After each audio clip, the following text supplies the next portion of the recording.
Quality study अकॅडमीच्या YouTube चॅनलवर तुमच्या सर्वांचं स्वागत आहे विद्यार्थी मित्रांनो. आज 1 डिसेंबर 2025 आपण चालू घडामोडीचे प्रश्न पाहूया. हे प्रश्न MCQ स्वरूपात असतील.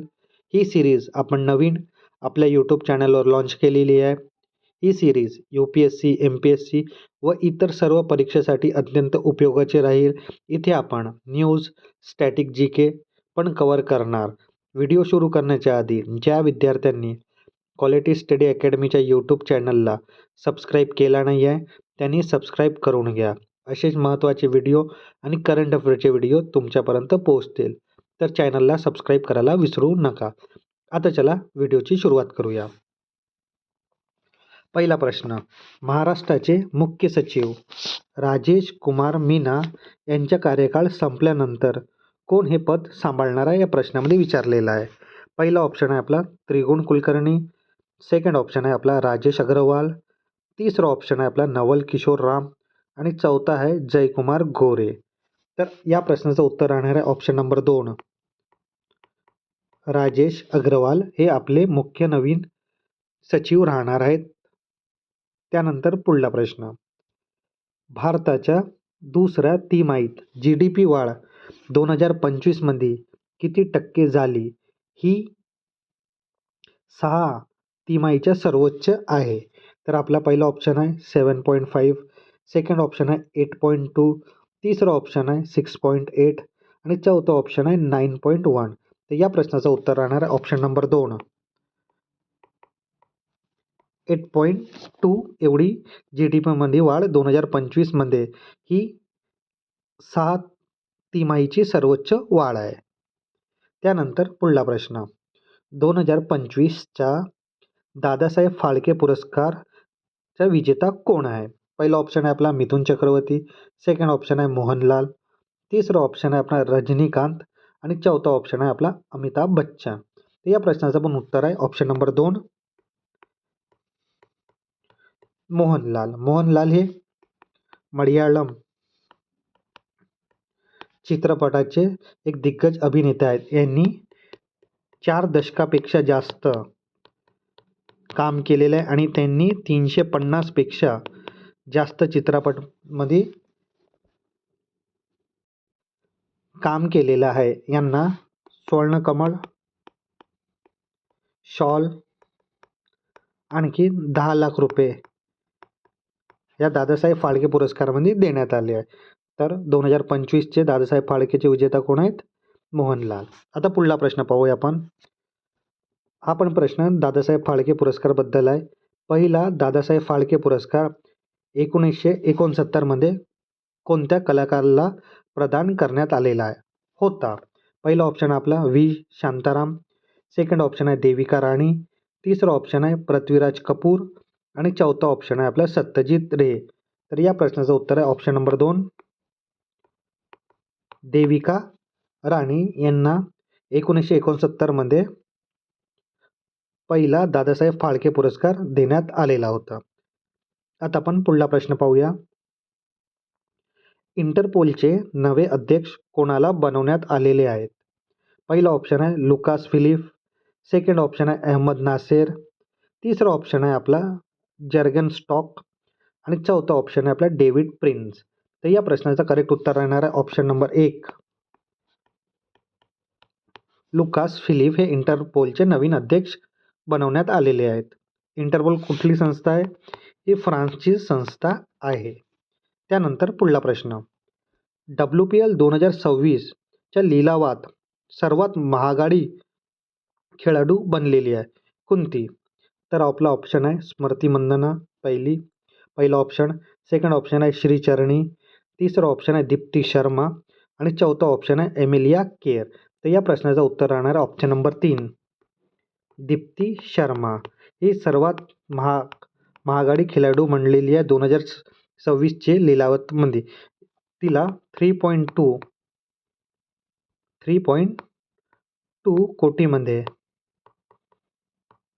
कोटी रुपयांची विक्रमी किंमत वर त्यांची बोली लागलेली आहे. तर 2026ची सर्वात महागडी खेळाडू कोण आहे? दीप्ती शर्मा. त्यानंतर वुमेन्स प्रीमियर लीग WPL 2025चे विजेतेपद कोणत्या संघाने जिंकलेले आहे? तर पहिला ऑप्शन आहे आपला दिल्ली कॅपिटल, दुसरा ऑप्शन आहे आपला रॉयल चॅलेंज बँगलोर, तिसरा ऑप्शन आहे आपला मुंबई इंडियन्स आणि चौथा ऑप्शन आहे UP वॉरियर. तर या प्रश्नाचं उत्तर राहणार ऑप्शन नंबर 3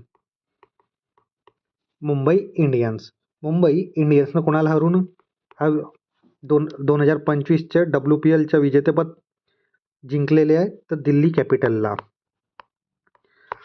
कॅपिटलला हरवून मुंबई इंडियन्सनं 2025चे विजेतेपद जिंकलेले आहेत. त्यानंतर पुढला प्रश्न, UNEPच्या चॅम्पियन्स ऑफ द अर्थ सन्मान प्राप्त करणारे पहिले भारतीय कोण आहेत? तर पहिला ऑप्शन आपला गीता गोपीनाथन, सेकंड ऑप्शन आहे आपला सोनिया गुजारा, तिसरा ऑप्शन आहे डॉक्टर माधव गाडगीळ आणि चौथा ऑप्शन आहे आपला वंदना शिवा. तर या प्रश्नाचं उत्तर राहणार आहे option number 3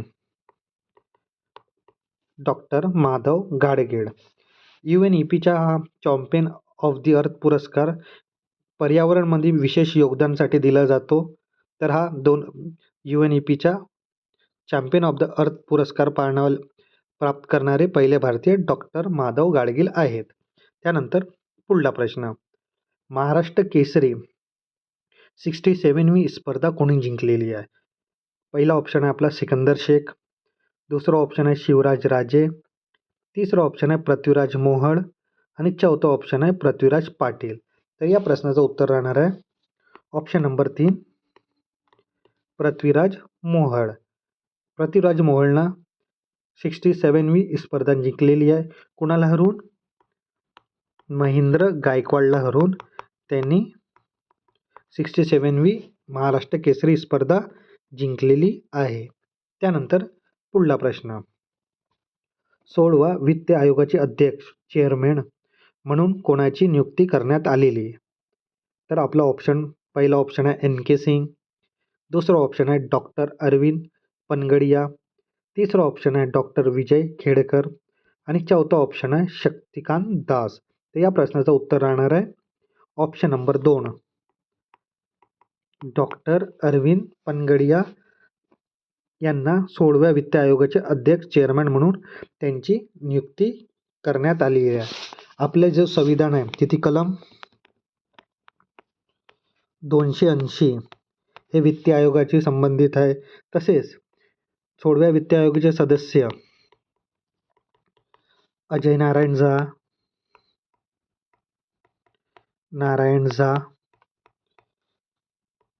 any George Mathews, doctor Manoj Pande आणि सौम्य क्रांती घोष हे 16व्या वित्त आयोगाचे सदस्य आहेत. तसंच 1 एप्रिल 2026 पासून तर 2030 पर्यंत हे यांनी जे पण शिफारस केली आहे ते लागू गव्हर्नमेंट करतील. तर 16व्या वित्त आयोगाचे चेअरमॅन म्हणून कोणाची नियुक्ती करण्यात आली आहे? तर डॉक्टर अरविंद पनगडिया यांची नियुक्ती करण्यात आलेली आहे. आता आपण आपल्या सिरीजमध्ये एक्झाम पॉईंट ऑफ व्ह्यूने जो इम्पॉर्टंट टॉपिक राहते आपण तो पाहतो. तर आजचा आपला टॉपिक आहे डिसेंबर महिन्याचे महत्त्वाचे दिवस जे एक्झाम पॉईंट ऑफ व्ह्यूने खूप महत्त्वाचे आहेत ते आपण पाहूया. तर 1 डिसेंबरला जागतिक एड्स दिवस राहते. 2 डिसेंबरला आपण आंतरराष्ट्रीय गुलामगिरी निर्मूलन दिन व जागतिक संरक्षण साक्षरता दिन आणखी राष्ट्रीय प्रदूषण नियंत्रण दिन साजरा करतो. तसंच आपण 3 डिसेंबरला आंतरराष्ट्रीय दिव्यांग दिन म्हणून साजरा करतो. 4 डिसेंबरला आपण आंतरराष्ट्रीय चीता दिन, भारतीय नौदल दिन व वन्यजीव संवर्धन दिन आपण साजरा करतो. तसंच 5 डिसेंबरला आपण जागतिक मृदा दिन असतो. तसंच 7 डिसेंबरला आंतरराष्ट्रीय नागरी विमान वाहतूक दिन राहतो. आणखी 9 डिसेंबरला आंतरराष्ट्रीय नरसंहार प्रतिबंधन दिन आणखी आंतरराष्ट्रीय भ्रष्टाचार विरोधी दिन 9 डिसेंबरला राहतो. तसंच 10 डिसेंबरला जागतिक मानवी हक्क दिन आणि 11 डिसेंबरला आंतरराष्ट्रीय पर्वत दिन आपण साजरा करतो. तसंच 12 डिसेंबरला आंतरराष्ट्रीय सार्वत्रिक आरोग्य कव्हरेज दिन राहते.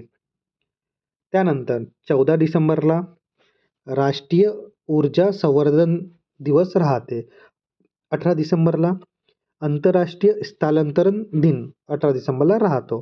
तसंच 18 डिसेंबरला आंतरराष्ट्रीय अल्पसंख्याक हक्क दिन पण 18 डिसेंबरला राहते. 20 डिसेंबरला आंतरराष्ट्रीय मानव एकता दिवस म्हणून आपण साजरा करतो. 22 डिसेंबरला राष्ट्रीय गणित दिन म्हणून आपण साजरा करतो. तसेच 23 डिसेंबरला राष्ट्रीय किसान दिन 23 डिसेंबरला. तसेच 23 डिसेंबरला चौधरी चरणसिंग यांची जयंती निमित्त आपण राष्ट्रीय किसान दिवस साजरा करतो. 24 डिसेंबरला राष्ट्रीय ग्राहक हक्क दिन म्हणून साजरा करतो. 25 डिसेंबरला सुशासन दिन अटल बिहारी वाजपेयी यांच्या जयंतीनिमित्त. तसंच 26 डिसेंबरला सुनामी स्मृती दिन, आणखी वीर बाल दिवस गुरु गोविंद सिंग यांच्या 4 पुत्राच्या स्मरणार्थ. तसंच 27 डिसेंबरला आंतरराष्ट्रीय महामारी तयारी दिन म्हणून आपण साजरा करतो. तर ही डिसेंबर महिन्याचे खूप महत्त्वाचे दिवस आहेत. एक्झाम पॉईंट ऑफ व्ह्यूने हे तुम्हाला येणाऱ्या एक्झाममध्ये विचारू शकतात. कारण की दिवस दिला राहतो की 9 डिसेंबरला कोणता दिन असतो, आणखी त्याचे 4 ऑप्शन असतात. तर हे महत्त्वाचे दिवस तुम्ही पाठ करून घ्या. येणाऱ्या एक्झाममध्ये तुम्हाला नक्कीच विचारतील. तर हा व्हिडिओ तुम्हाला कसा वाटला हे तुम्ही कमेंट बॉक्समध्ये सांगा.